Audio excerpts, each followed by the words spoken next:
Good evening, everybody, both those that are online and those that are here in the building. It's really lovely to see you all here tonight and to continue our Wednesday evening studies looking at these three formative kings of Israel. Tonight, again, continuing with the study of David. So last week we looked at really the first study in depth of David, or the focus on David, and looking at how he was anointed and that famous paradigm, if you like, or dictum that God gave, that man, including Samuel, was looking at the outside appearance, but that God looks at the heart, and that we saw a fine example of that, the fruits of what it looks like for somebody to be having a heart inclined after God. And of course that's one of the famous descriptions of David, a man after God's own heart, and in a way in which Saul never really grows into, never really develops. And we saw in the study of Saul how psychologists would use the term solipsistic, how focused on himself he always was. And we see David, when confronted with Goliath, again in this scenario where Goliath, on the outward appearance, would seem to be, if not invincible, at the very least extremely intimidating. He knew that, and he would mock and ridicule the army of Israel, and therefore of God's chosen people. The army of Israel seemed to know that as well. Nobody was prepared to take him on, even though there were, it would seem, rewards on offer. And it was David himself, even though a young man, certainly not part of the army, much less a captain, a leader, or anything like that, but a man who was prepared to trust in God, and also a man who took great offense at God being ridiculed by this Philistine, no matter how intimidating he was.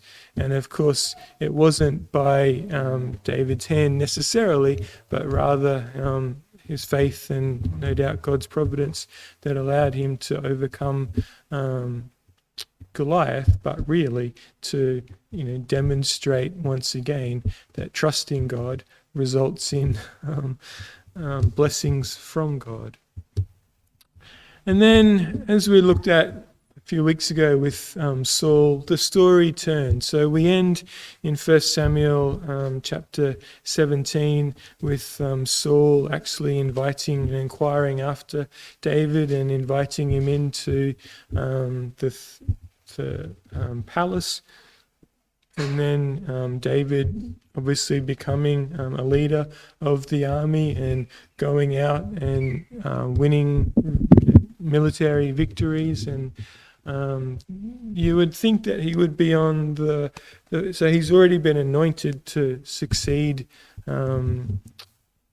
Saul, and he's demonstrated his both warrior skills and his trust in God. He's come to the palace, and so you think he would be on the sort of fast track to the throne, to taking these things over. You would think that things are going as you might expect, and certainly going well for him. And of course, things don't stay well for him. And the thing I really want to focus on tonight is what happens when the things you thought you were heading towards, those things don't happen. What happens when you get detours in life? What happens when we end up in places that we didn't think we were going? And what do we do with that? And whose fault is it? And are there lessons that we can learn? And so there's, again, quite a few chapters. We're not going to go in depth in any way, shape or form, and I'm sure the audience more or less knows the broad strokes that we have here. There is still benefit in the detail, of course, but in terms of the broad strokes, we know that Saul turns on David, that Saul becomes very jealous, that 1 Samuel 18, verse 8, Saul was very angry, and the saying that Saul had slain his thousands, David his tens of thousands, it displeased him, And he said, they have ascribed to David 10,000s, to me they have ascribed only thousands. Now what more can he have but the kingdom? So Saul eyed David from that day forward. A very ominous sort of language. And we know that Saul goes through a series of jealous rages, effectively, and tries to kill David. And again, we looked at that in some depth in the studies on Saul. From David's perspective, David has to flee. And so, again, you're going from being anointed from the throne, being feted in the army, in the palace, being offered Saul's daughter as his wife, even though that was a trick by Saul, to having to flee for your life. This is not what happens normally to somebody who is anointed to be the next in the throne. I don't think, it's probably a silly example, but someone like, Charles or even Prince William or whatever has ever had to flee because Elizabeth and Philip got really grumpy with them one day, or you get the picture. So David's fleeing, and he's fleeing for his life. Saul clearly wants to kill him, and so we see in essentially the rest of 1 Samuel that David is on the run here, and he's having to, it's not by luck. I think it's God's providence that allows him to be spared, but also by the fortune, the intervention of different people at different times, especially Jonathan, David's best friend, where we see the relationship described as a mutual, brotherly love, effectively. And of course, Jonathan is also Saul's son, so that allows him to have this sort of inside knowledge, inside secret intelligence, if you like. And Jonathan, promises to use that. He says that Saul won't come after you without telling me first, effectively. And so, again, these really strange sort of, power politics and relationships that are at play here. Who knows what emotions it sent through Jonathan, what an invidious position that he must have been in, to have your father, whom, one has some level of affection and respect for.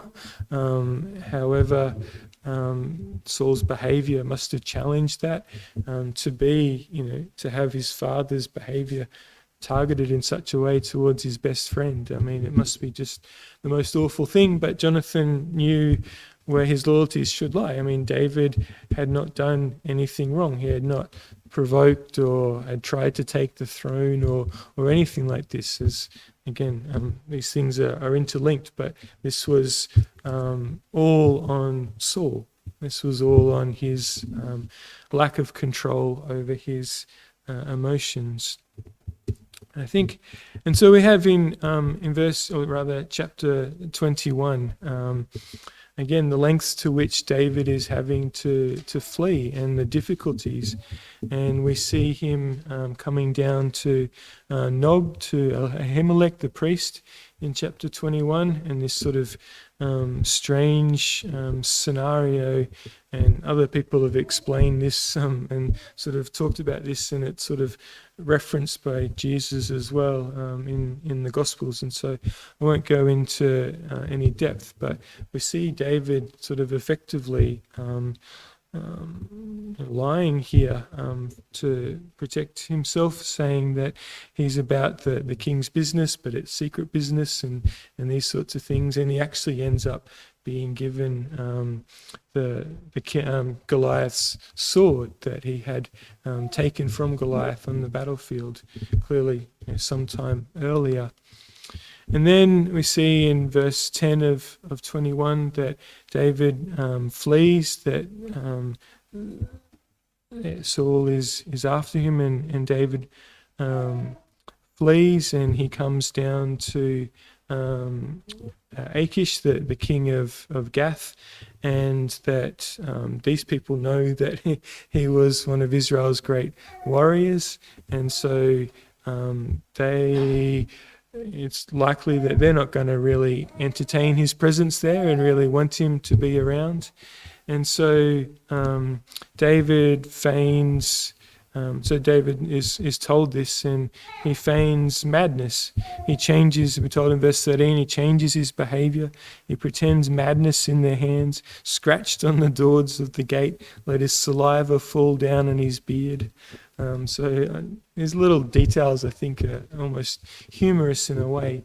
But it shows the precarious life that David is living at this time. I mean, he is doing whatever he can to survive. And I sort of always seem to view this in the prism of, film and film language, and just the way that it's written in, these sorts of scenes. And, you've seen, it's a very typical scenario, and I think they say there's only 7 stories that are continually retold, but the film where the protagonist is on the run. I mean, perhaps most famously, Harrison Ford played the fugitive. I know it was a TV show before that, but the precarious nature of the character who's on the run, who's having to adopt costumes and to sidle into different areas and to eat what they can where they can, and to get weapons where they can, and to form alliances where they can, and do whatever they can. This is a familiar trope, a familiar narrative, and of course it was played out well before any of these sorts of scripts get written for our entertainment. This is David's lived experience. He has a king and a king's army chasing him, and the places that he can hide out are places where he's killed tens of thousands of people. I'm not sure what he thought when he was anointed king, but I don't think it was this. And I'm not sure what he thought after he had killed Goliath and after he was feted and all of these women were singing his name, but I don't think it was this. I can't imagine this is how he thought he would end up. And then I really like chapter 2, so the first few verses of chapter 22. So David departs from there, naturally enough. There's only so long before you can feign madness, and basically at the end of 21, the king Achish, he said, "Why have you brought this man here? He's insane. I don't have need for a madman." And so he's saying, "Shall this person come into my house?" So David's obviously a pretty good actor, it would seem, or at least the circumstances demanded that he needed to be. So then David departs from there and he goes into caves in Adullam. So this is what he's been driven to, living in, when you're living in a cave, it's probably, a sign of the precarious nature of your life at this time. And so his family hears of this. His brothers and all his father's house heard it, and they went down there to him. Like verse 2 of chapter 22. If you can ignore or forget everything else that you learned from tonight, but just remember verse 2 of chapter 22. It says, "Everyone who was in distress, everyone who was in debt, everyone who was discontented gathered to him. So he became captain over them, and there were about 400 men with him." So again, that sort of classic filmic cinema trope of the ragtag bunch of people that are gathered together. I mean, Robin Hood uses it. The Ocean's 11 sort of idea, it's kind of all of the people on the margins of society, as David is at this time. They all sort of, come under his wing and come down to support him. I just think, can you imagine everybody who's kind of trouble, basically? They're now David's crew. They're David's, support network. Again, I'm not sure if he thought he would end up here after, leading armies and whatnot. But, the old stories about, you use what you have. You can't wish for other things sometimes.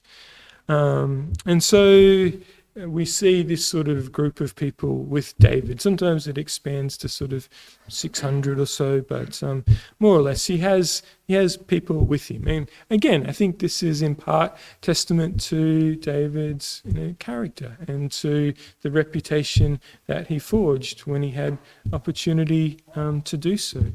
And I think right the way out, we see more or less, you can probably pick apart some instances here and there, but more or less David remains with his integrity. You would think that, of the two people, the king or the man running, who's more likely to behave in a reprobate way? Who's more likely to, behave in a very selfish manner? You would think the man running, and the man whose only friends are the debtors and the malcontents and whatnot. But of course it's Saul. And so again, this idea of those on the surface versus what's in the heart comes to fore. Just because somebody is occupying a particular role or a particular position in society doesn't mean that they're not necessarily imbued with the most righteous of behaviors. Nor does somebody who's forced to live in a cave mean that they have been rejected by God. We see here quite the opposite in both cases. And so we might wonder, well, why does God allow this? Why is this sort of played out this way? One answer is we don't really know. It does, and we have an account of it, and we can be okay with that. But we see some things happening. David is able to do things even though he's on the run. David just doesn't sit passively sort of in this, in the cave waiting for things to happen. And so we have in chapter 23 that, again, the Philistines are around about and they're fighting, we're told in verse 1, against Kela, and they're robbing the threshing floors. So basically plundering them of all of their wheat, all of their food.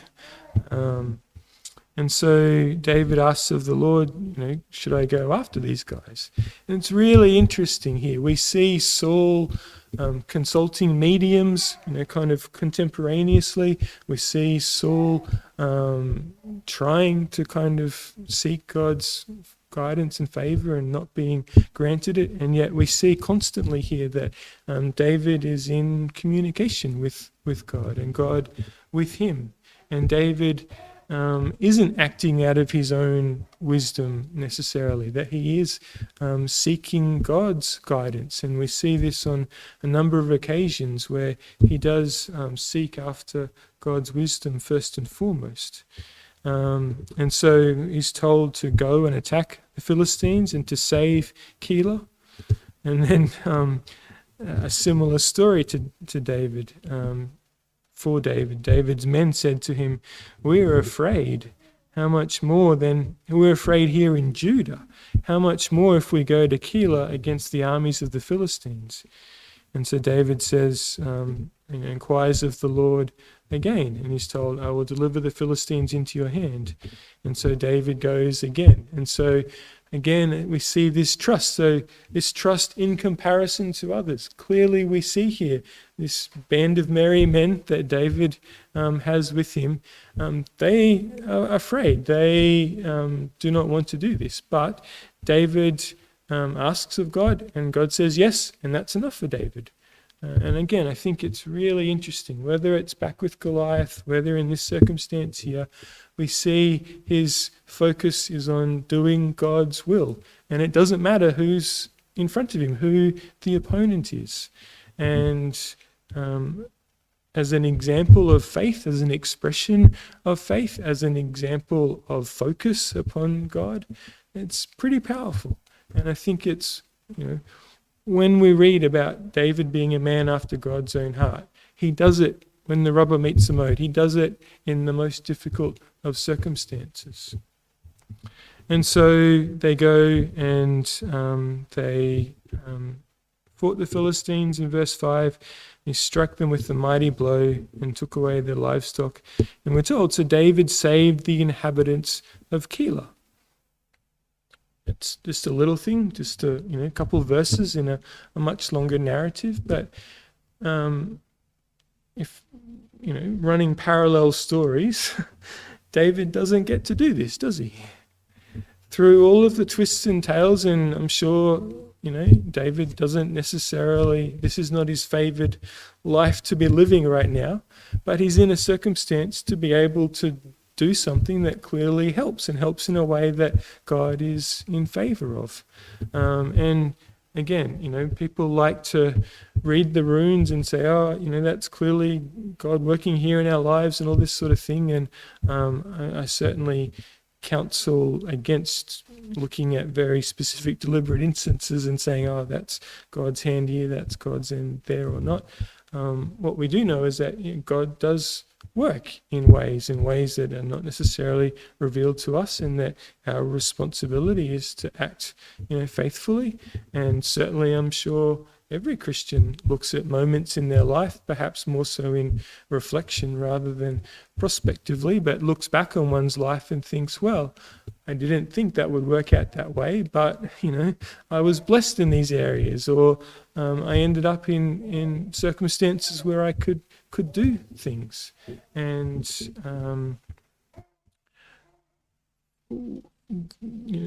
this is, I think, an example of that. And I think it does cause us to reflect about how much we are in control of our lives, how much we want to be in control of our lives, and how much we should be balancing these sorts of things. So then we have these couple of instances of David and Saul coming together, of Saul kind of camping out. He knows whereabouts David is, and these two instances, and we looked at from the perspective of Saul last time, and obviously somewhat of David, but again, really to ram home and to emphasize this point here is that he is the anointed one. He has the opportunity effectively to take the throne here. He gets into, obviously, again, whether it's God's providence or obviously he's a very good warrior. He's very good at deception. He's very good at stealth. He's able to get in and to, take the cloth of Saul's garment. He's able to get into a position where he could have killed him. And he does that twice. And we said last time, Saul was really sorry the first time, but then he goes and does it again. So he's not really sorry at all. But from David's perspective, David is waiting on the Lord. David is not prone to, David can kill people. David does kill people. But David does that in consultation with the Lord and in the ways in which he feels he is directed by the Lord and against the Lord's enemies. I think it's pretty clear it would have been wrong for him to do that. It would have been wrong for him to kill Saul in these circumstances.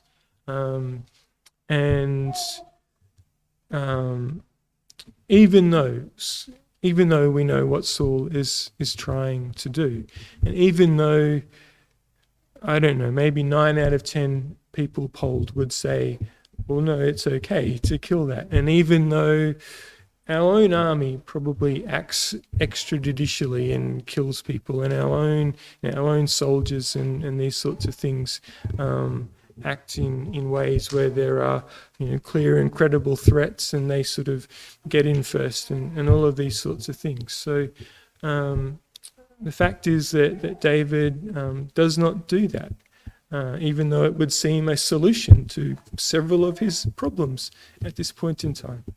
And so again, I think bearing in mind the whole arc of how this plays out, I think this is another example of, we've just seen an example where David goes and attacks based on his consultation with God. Here we have an example of David withholding, David waiting David not attacking based on his understanding of God's will and timing and all of these sorts of things. And so I think it's instructive of David's mindset and David's desire to do the right thing. And then in chapter 25, we have a long account here of David coming across a fellow by the name of Nabal and his wife Abigail. And Nabal is described as harsh and evil in his doings in verse 3. He's also described as a scoundrel in other parts of the passage. Imagine other translations have synonyms for that, but you get the picture that he's not a nice fellow at all. He kind of crosses David, and David's getting prepared to kill him and all of his men. But his wife Abigail acts quickly. She's told by a servant what's sort of happening, and so Abigail comes out and kind of pleads for peace and intervenes here. And then we're told that basically Nabal he dies. He's sort of wining and dining and feasting and sort of living life large like a evil person does. Again, almost a caricature of that sort of wicked scoundrel. But he drops dead, and basically David takes Abigail as his wife. And then we have in verse 20, chapters 27, we have David coming down and actually joining with the Philistines. And so we have this sort of strange arrangement. And again, David isn't really safe in his own country. And so he's sort of having to negotiate and navigate his life and those of the men with him to do this sort of in enemy territory at times. And so even though we see him killing Goliath the Philistine, even though we see him killing the Philistines in this other occurrence when he takes on Kela, or rather rescues the city of Kela, we see him on other occasions having to manage sort of alliances with them and these sorts of things. And so then we have in chapter 30 another group of people, the Amalekites. And so we're told that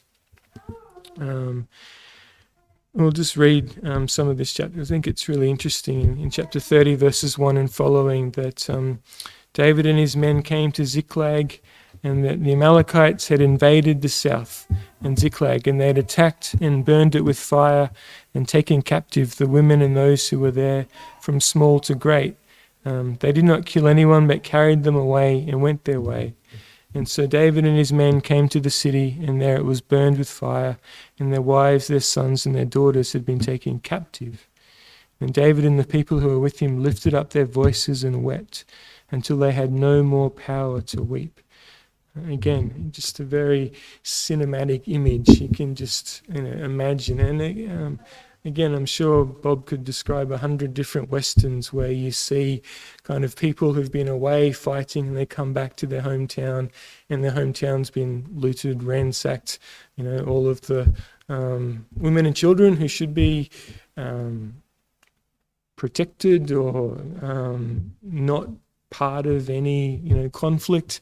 But there's a great line in Macbeth where soldiers come through, and basically a woman's about to be killed, and she sort of says, what point is it giving up this womanly defense that I'm only a woman? And clearly innocent people are very often victims of war, and bad people do bad things a lot of the time, and this causes great grief to David, and so including his own wives that he had taken, Abigail, and taken another wife at that time as well. And so David was greatly distressed, for the people spoke of stoning him, because the soul of all of the people was grieved, every man for his sons and daughters.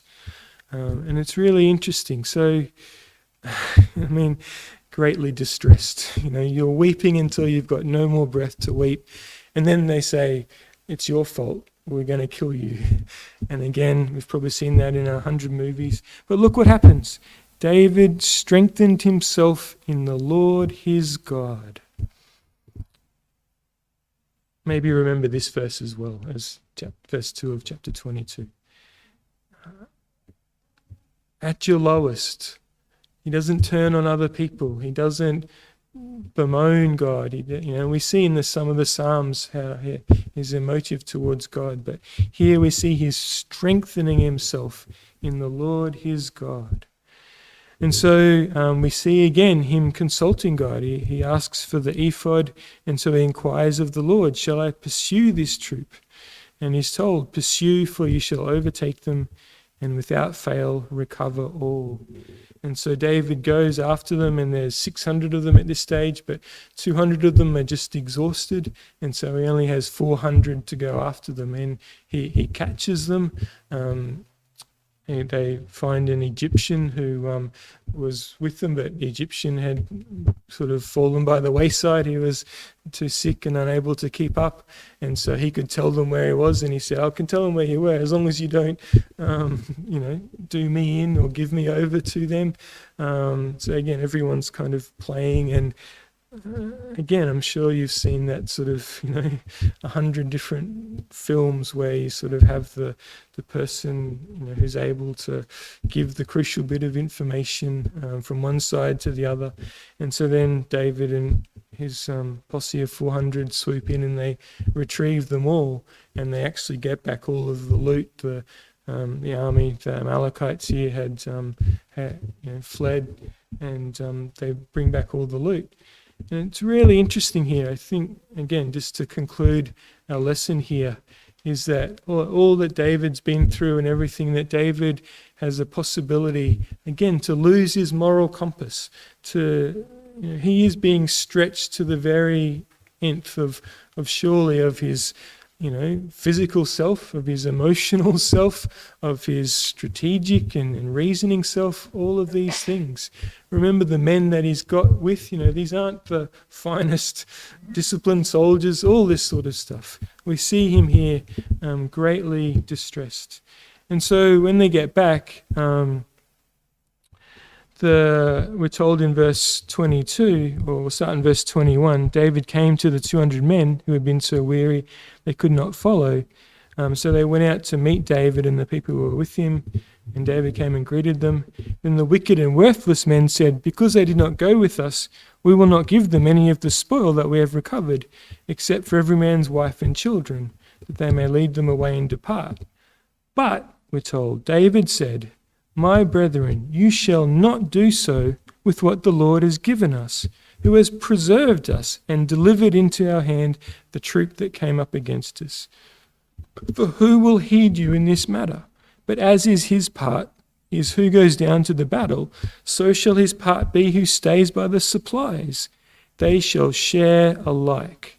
So it was from that day forward. He made it a statute and an ordinance for Israel to this day. David thinking of everybody. David giving glory to God for the victory. I'm not saying that, this is a socialist paradise or any sort of political overtones. All we can see here is that David was being fair, David was understanding of the full scenario, and that it can be so easy for, again, people to focus on just what they did, for people to be focused on just the role that they understood and, out the front. There's always support people, aren't there? There's always people who may not be at the front lines, but who nevertheless are equally important. I know that my mum would say of her parents that her father didn't go away to the war. They stayed and they had to work on the farms. They were told to make sure that there was, crops and food for the home fires and all of that. And yet, there was a difference between the way in which they were perhaps cared for and those who went away. And again, I know there's greater trauma and all of these sorts of things. The point being is that it takes a village, and we can't forget that, and we can't just focus on leaders, and we can't just focus on those that we can see, even though so often it happens and it plays out that way. And David's not. David's recognizing God's work, and he's recognizing everybody's work. And I think that's really instructive. A, to do that, to have that attitude, and B, to do that even when he could be focused on himself, and even though he could give in to these sorts of ideas, that at his lowest he's still able to adopt that perspective. And so to conclude and to sort of think and discuss at home or in your own congregations and here, we have David here waiting on the Lord. It's hard. It's really hard. We can see how hard it is for David to wait on the assumption of the throne and the ascension to this role. But he does it. And all the way throughout, he's trusting God. He hasn't abandoned God. He hasn't turned on God in the way that someone like Job sort of does. Right throughout, he continues to consult God. He continues to exercise trust in God. And so, are there lessons for me? For sure. Thanks very much.